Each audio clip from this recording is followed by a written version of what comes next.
Hello, what is up mga Momsters? Mama ko po si Ralph C. Fry, isang visual artist from Manila, and today we are going to customize the ZD Toys 1/10 scale Carnage. So, nag-prime tayo using Bossy number 4 flat black na spray paint. 2 to 3 coats yung ginawa ko. Tapos ito yung original na ano niya, na appearance niya. So, meron na rin ako review nito sa aking channel. Again, thank you very much Laruanan for sending this action figure for unboxing, review, and customization. So, nag-prime na tayo ng black. Pero nakita ko yung figure medyo kulang pa siya sa details or sa mga symbiote na mga veins. Kaya naisip ko lagyan siya ng additional na mga vein detail using glue gun. Kaya lang, setup lang natin. Painitin lang natin. Yan. So, ganito yung gagawin natin. Glue gun din yung ginamit ko dito para makapag-add ng mga surface details sa parang symbiote details dun sa base. Yan. Pati rin dito sa box, i-custom din natin to. Maglalagay tayo ng logo ng Carnage dito sa box. So, custom box art design for Carnage 2. Yan. Tara game, simulan natin yung detailing ng body. Yan. Kapag gumagamit ako ng glue gun, I make sure na hindi siya didikit dun sa joints para hindi magbago yung articulation. Kasi kunwari dito i-ano natin yan, hindi tayo maglalagay ng glue dito kasi hindi na natin magagalaw yan, di ba? Mas mahirapan tayo dito din. I-prevent lang natin na maglagay ng ano dyan. Huwag tayo maglalagay ng mga glue gun dito sa thigh cut, sa joints. Pero dito, since wala naman siyang articulation sa chest, pwede tayo mag-add na ano dyan, ng mga veins dyan. Tara game, start na natin. Ayan. Konti-konti lang. Ayan. Pero itong step na to, ginagawa talaga to before priming. Ipa-prime ko na lang to ulit kasi nakita ko lang na kulang nung pagka-prime ko ng black. Parang kulang naman to masyado sa sa details. Yan. Pag natuyo, pwede pa naman natin i-spread yan eh. Ayan. Kaya lang parang di magana to Wait lang. Kuha pa ako ng isang glue stick. Okay, done na tayo mag-add ng vein detail kay Carnage. And yung next step, patutuyuin natin to. We'll let it cure and then mag-prime ulit tayo ng Bossy flat clear. Flat black pala. Flat black na. Okay, habang pinapatuyo natin yung body, ito na yung body, medyo nag-cure na yung glue gun. Dito naman tayo sa box art, tsaka sa base. Gawin natin, mag-dry brush tayo using, ito yung mga colors na gagamitin natin. So, mix to ng Hero Paints and Armored Komodo. Hero Paints, ayan, we have magenta, purple, warm red, blood red, warm red din, tapos we have pinks, magenta, and black. So, yan yung mga paints na gagamitin natin. Okay, ito yung first color na gagamitin natin, black. Ito, purple and black. Pagsamahin natin to create the darkest shade. So, ang technique na gagamitin natin, darker shades muna, and then mid-tones, and then highlights. Okay, di ko na muna nilagyan ng black kasi baka maging dark na masyado. Yan. So, purple muna.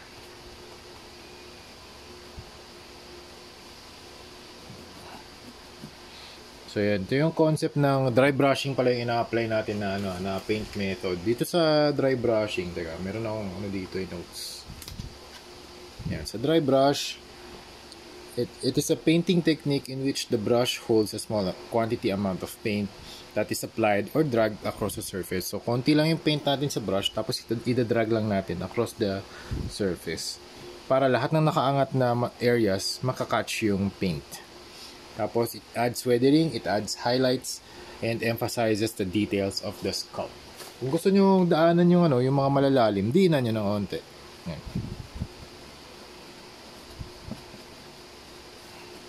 Okay, I think that's it. That's enough. Ito naman.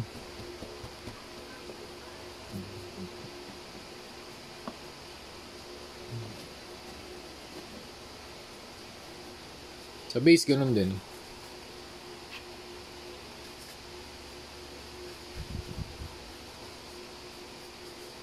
Para lang magkaroon ng ibang hue, instead of black and red, meron tayong purple. So ito yung pinaka-dark na kulay. Ayan. Tapos after ng purple, blood red naman. So same lang, dry brushing lang din yung gagawin natin.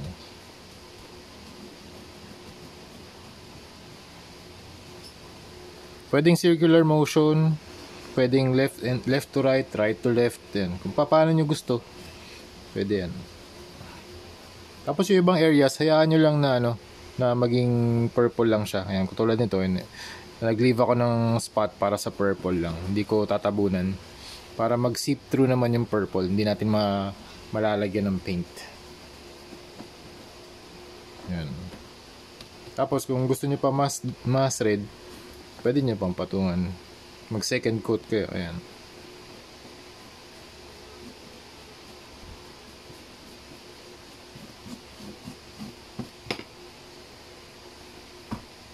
Ayan. Tapos yung last na kulay, hindi, second to the last, warm red muna. Tapos ito yung highlights natin, pink. Okay, warm red naman.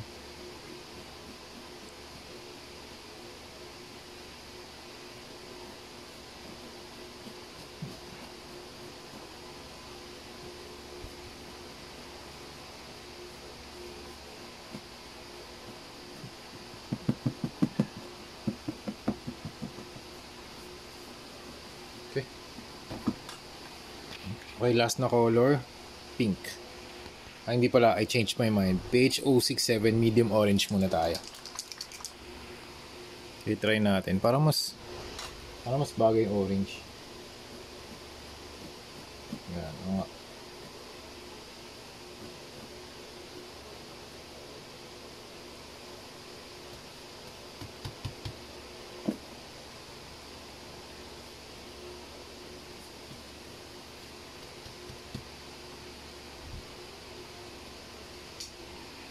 Okay, done na tayo sa base at saka sa box. So, text na lang ilalagay natin dyan.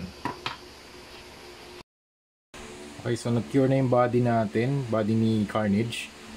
Now we are going to dry brush. We are going to use a dry brush method. So yung dry brush, na-explain ko na rin kanina kung paano siya nag-work.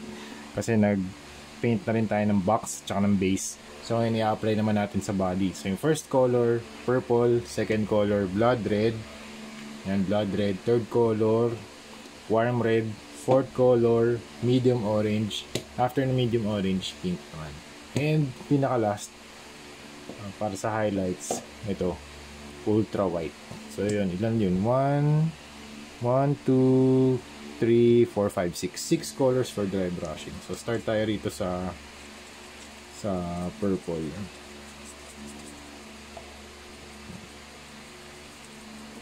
Hindi naman kailangan hindi naman kailangan super precise.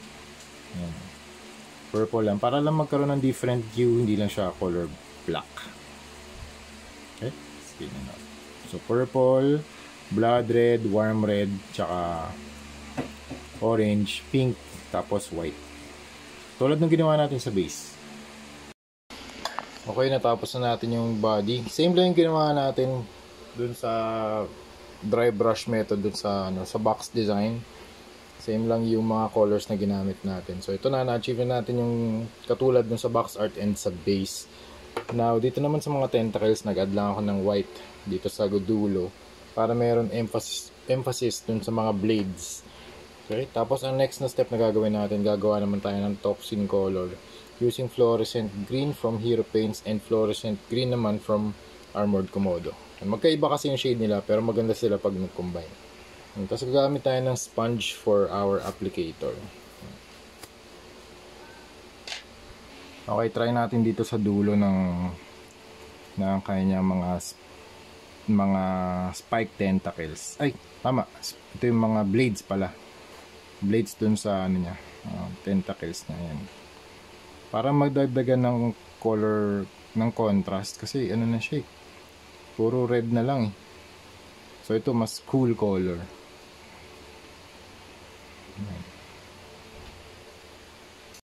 Okay, sa head naman, we are going to use black paint. Mag-dry brush ulit tayo dito sa part ng head para mas malakas yung contrast kapag nag-paint tayo ng white sa eyes. Okay. Yan. Okay, tapos yung sa eyes naman, ang white naman yung gagamitin natin. Base coat to mga ma'am sir. Siguro mga 5 coats yung gagamitin natin para maging opaque talaga siya. Yan. Tapos dun sa eyes, pwede tayong maglagay ng orange sa outer part. Konting wash lang to. Wash lang to. Okay, after that, pwede na tayong maglagay ng orange details. Okay? Parang vein detail sa kanyang mata. Yan. Super fine ang gamit kong brush. Works really well kapag mga gantong klase mga very fine detailing na.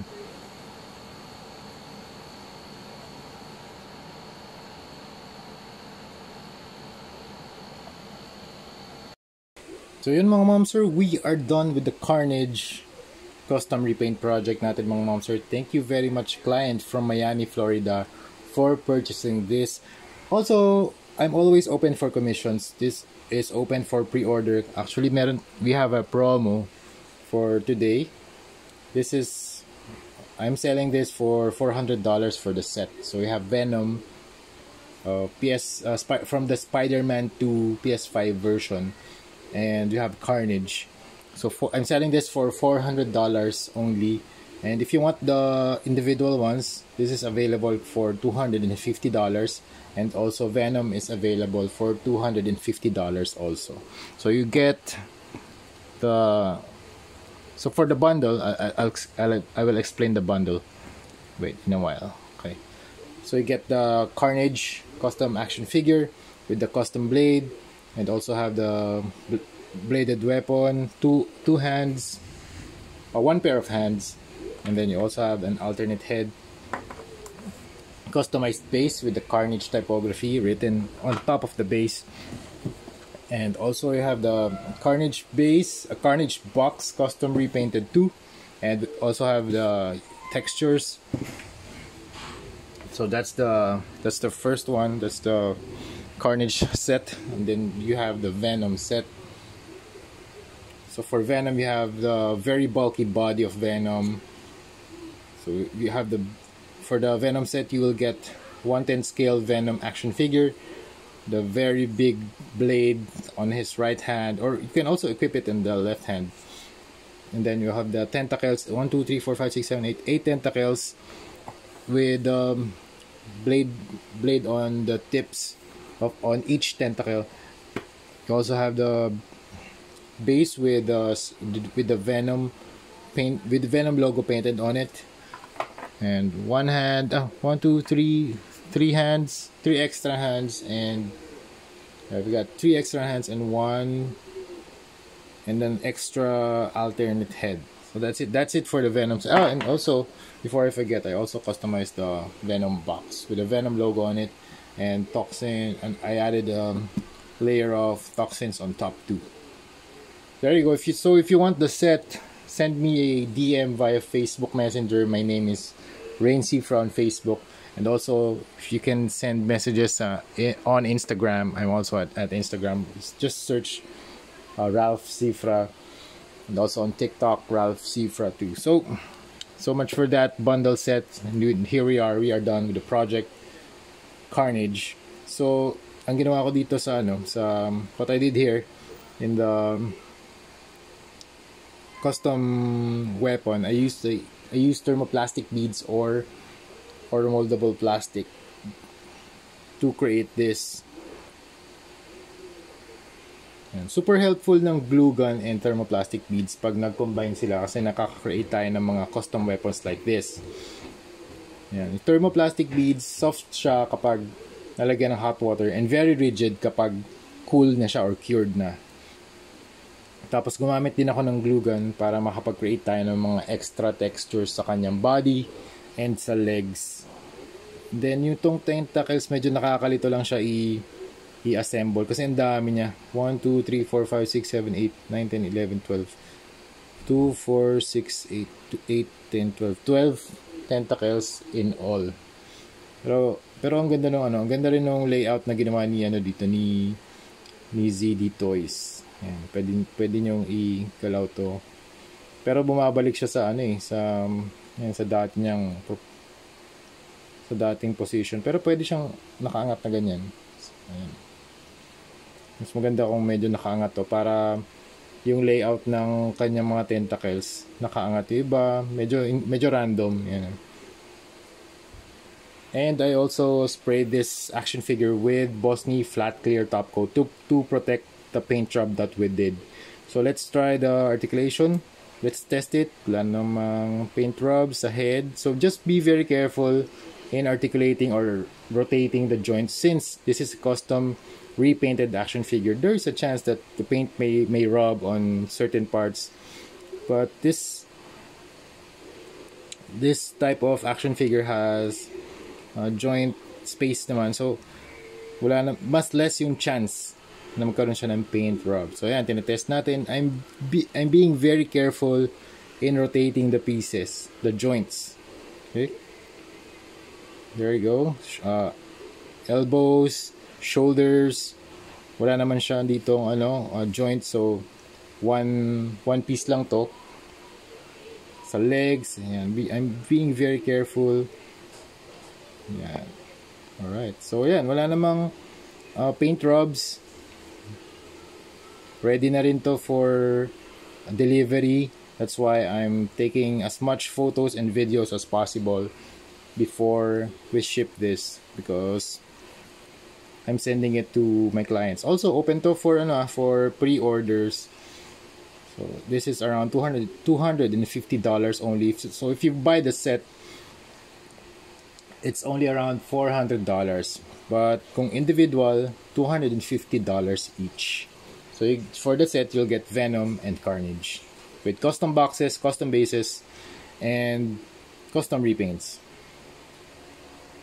Alright, that's it. Thank you very much for watching, and see you in the next video. Bye!